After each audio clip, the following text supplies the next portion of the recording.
اگر کوئی مائی کا لال ہے، دودھ پیا ہے، تو آ کر کے کہے کہ اس کا کردار 145 سال کا کردار ہے۔ جمعیت علماء کہتی ہے یہ علماء کا کردار ہے۔ یہ کردار پیار و محبت کے ساتھ تھا، غریبان پکڑ کر یہ کردار نہیں تھا۔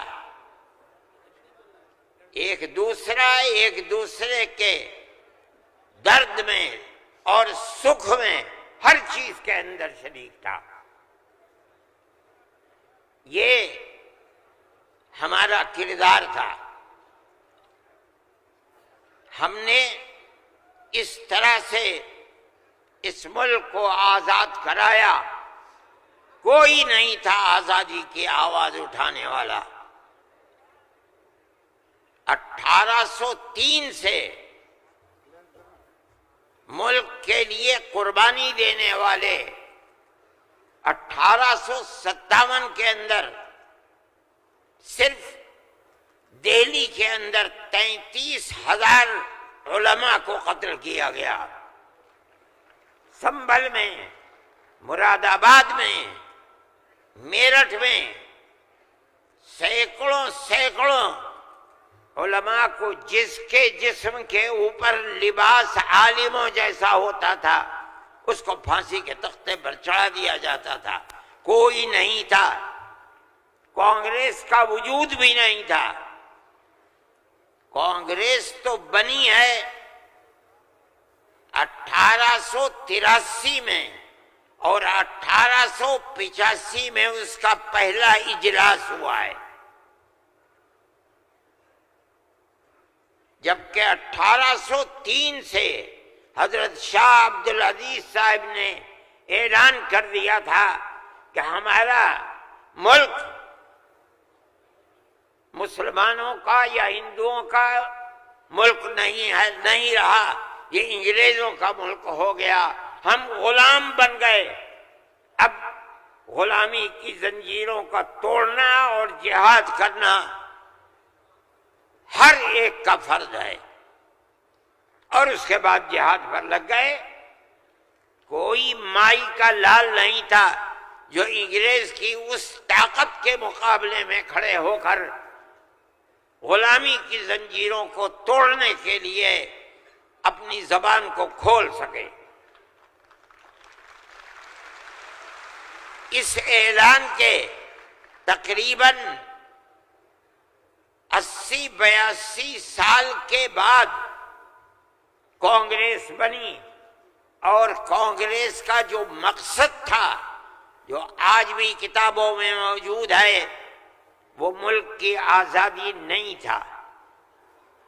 مقصد تھا کہ جو 2 جہاد ہوئے ہیں 1832 اور 1857 میں، اس کی وجہ سے جو ملکہ برطانیہ اور ہندوستان کے بسنے والوں کے درمیان دوری ہو گئی ہے، اس دوری کو دور کیا جائے اور حالات کو صحیح کیا جائے۔ علماء کا یہ نظریہ نہیں تھا۔ علماء کہتے تھے ملک غلام ہو گیا، غلامی کی زنجیروں کو توڑو، انگریز کو بھگاؤ، ملک کو آزاد کراؤ۔ یہ تو حالات تھے جس کے اندر مسلمان داخل ہوئے کانگریس میں، موجود ہیں۔ ایک شخص نے، حضرت گنگوئی رحمت اللہ علیہ، جو ہمارے بزرگ ہیں، دارالعلوم کی بنیاد رکھنے والے ہیں، سن 1857 کے اندر جیل میں بند ہو گئے تھے۔ یہ سمجھتے تھے کہ قتل کر دیا جائے گا بغاوت کے الزام میں، لیکن چھوٹ گئے۔ ان سے پوچھا کہ ایک جماعت بنی ہے جس کے بنیادی کردار ہندو بنا رہے ہیں، کیا مسلمانوں کے لیے اس میں شریک ہونا جائز ہے؟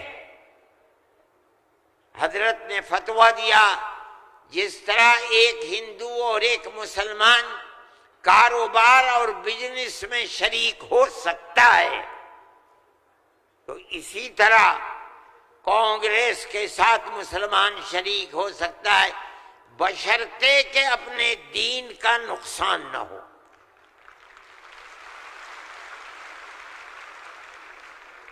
اس کا مطلب نہیں سمجھے تھے لوگ، مطلب یہ ہے کہ ہماری تحریک ہے کہ مسلمان اور ہندو جب تک ساتھ نہیں ہوگا ملک آزاد نہیں ہوگا۔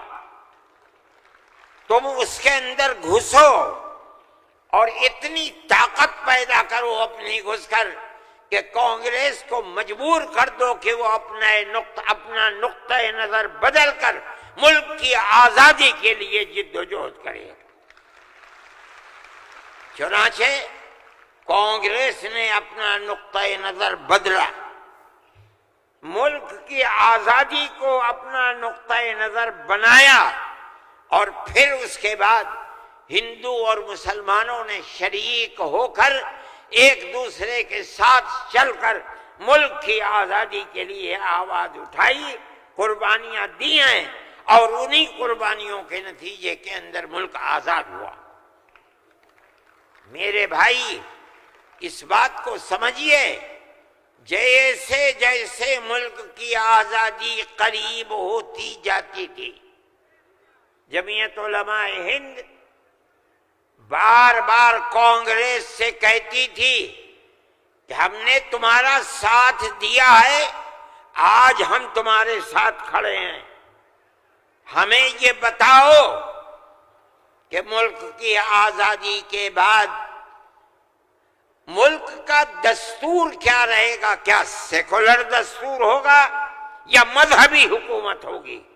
اگر سیکولر دستور ہوتا ہے ہم تمہارے ساتھ ہیں، اور اگر سیکولر دستور نہیں ہوتا تو ملک کی آزادی میں ہم تمہارے ساتھ نہیں ہیں۔ بار بار ہمارے پاس کانگریس ورکنگ کمیٹی کی تجاویز موجود ہیں، کانگریس بار بار عہد کرتی ہے کہ ملک آزاد ہوگا تو ملک کا دستور سیکولر دستور ہوگا، ہر اقلیت کو اپنے مذہب کے اوپر آزادی سے چلنے کا اختیار ہوگا۔ چنانچہ ملک آزاد ہو گیا۔ اب ملک کی آزادی کے بعد ایک طبقہ اٹھا جس نے یہ کہا کہ کھیر مل گئی ہے، اب اسے کھانے کا وقت آ گیا ہے۔ انہوں نے کہا کہ ملک کی دستور ہندو دستور بنے گا، سیکولر دستور نہیں بنے گا۔ جمعیت علماء کے لوگ تھے، مولانا ابوالکلام آزاد تھے جو جمعیت علماء کی ورکنگ کمیٹی کے ممبر تھے، مولانا مدنی تھے، مفتی اعظم مفتی کفایت اللہ تھے، مولانا حفظ الرحمان سوہروی تھے، اور ان کے پیچھے لاکھوں آدمی تھے۔ انہوں نے کہا جو ہم سے وعدے کیے ہیں ان وعدوں کو پورا کرو۔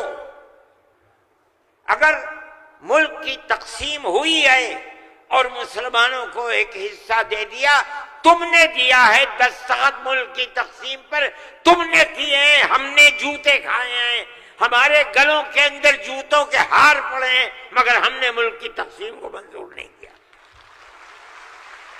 ہم سے جو وعدہ کیا تھا اس وعدے کو پورا کرو۔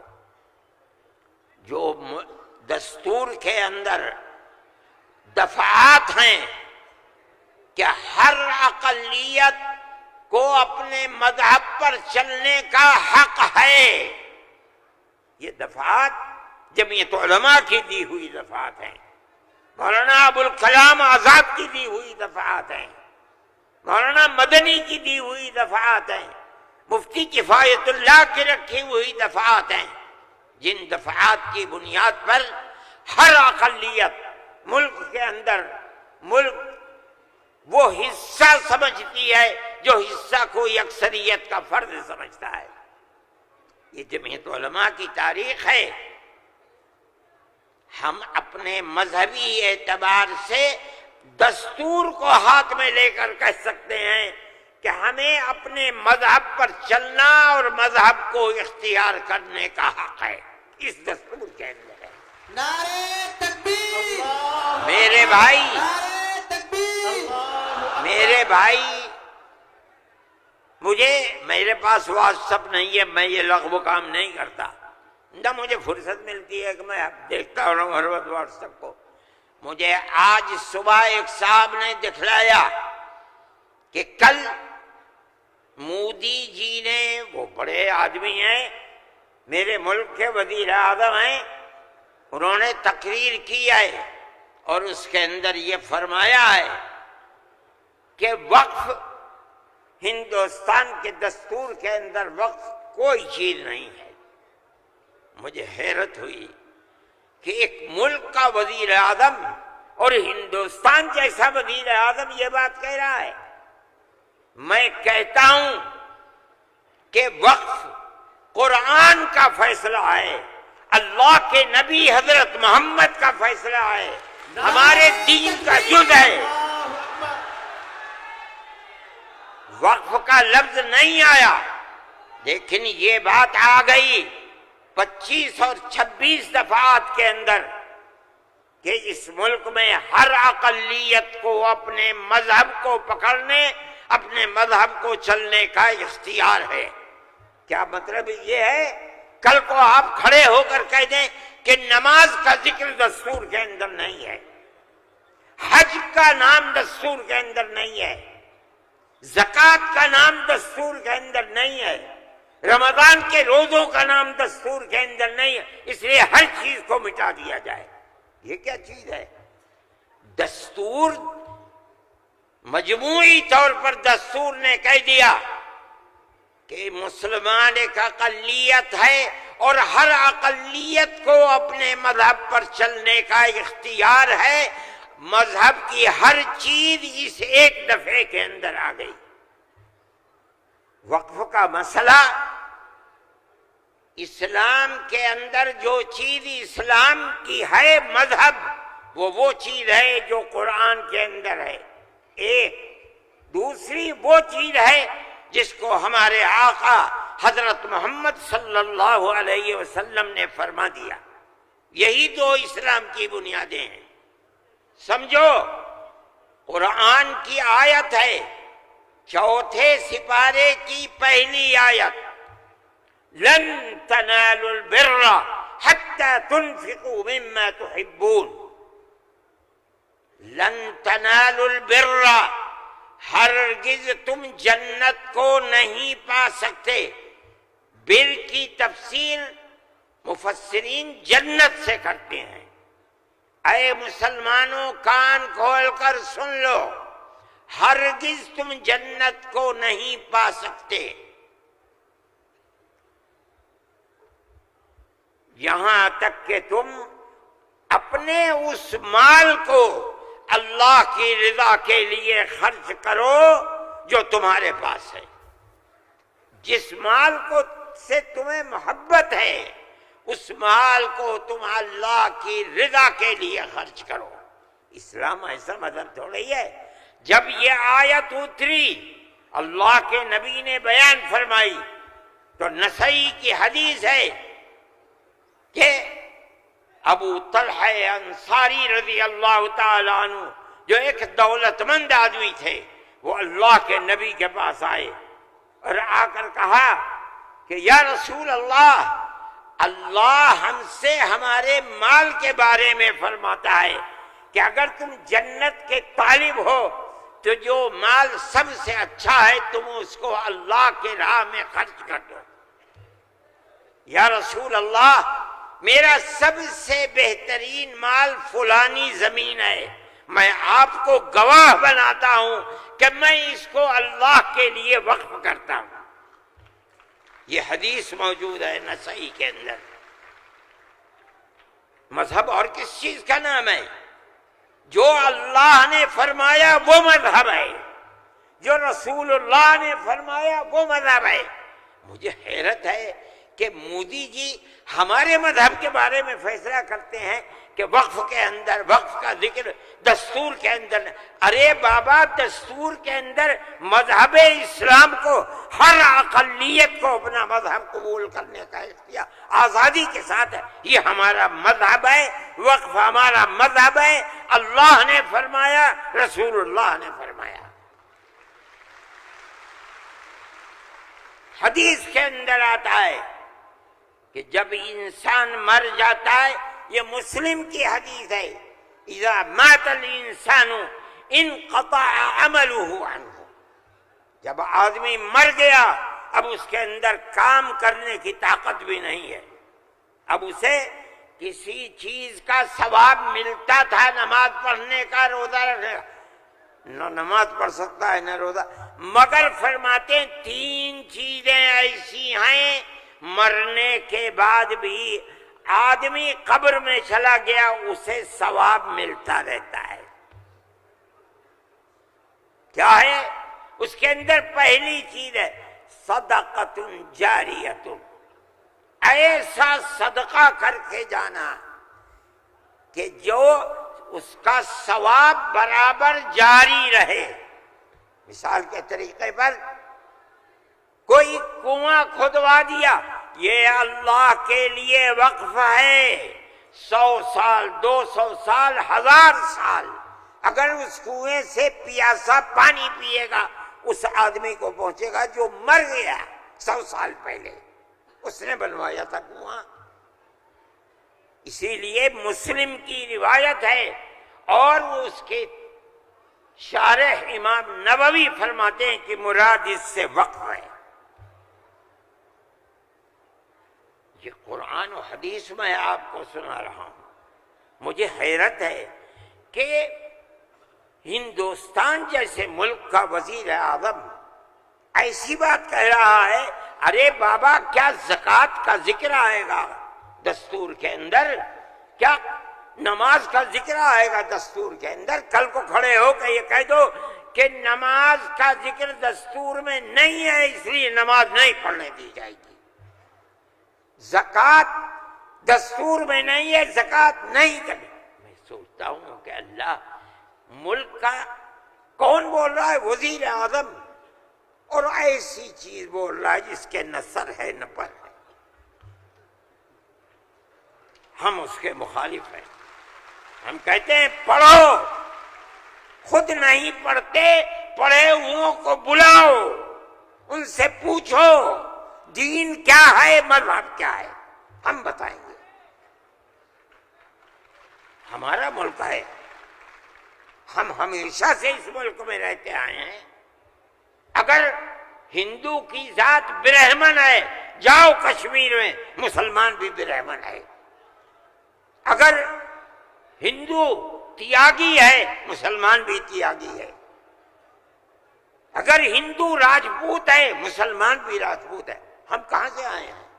ہم تو اسی ملک کے رہنے والے ہیں. جس کو ہندو کوئی مذہب پسند ہے وہ ہندو مذہب کے اوپر ہے، جسے عیسائی مذہب پسند ہے وہ عیسائی بن گیا، جسے سکھ مذہب پسند ہے وہ سکھ بن گیا، جسے اسلام مذہب پسند ہے وہ مسلمان بن گیا.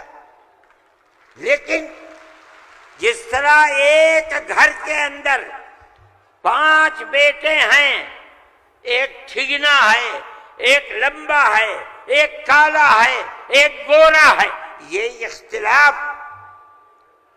باپ اور ماں کے اندر اختلاف کو پیدا نہیں کرتا.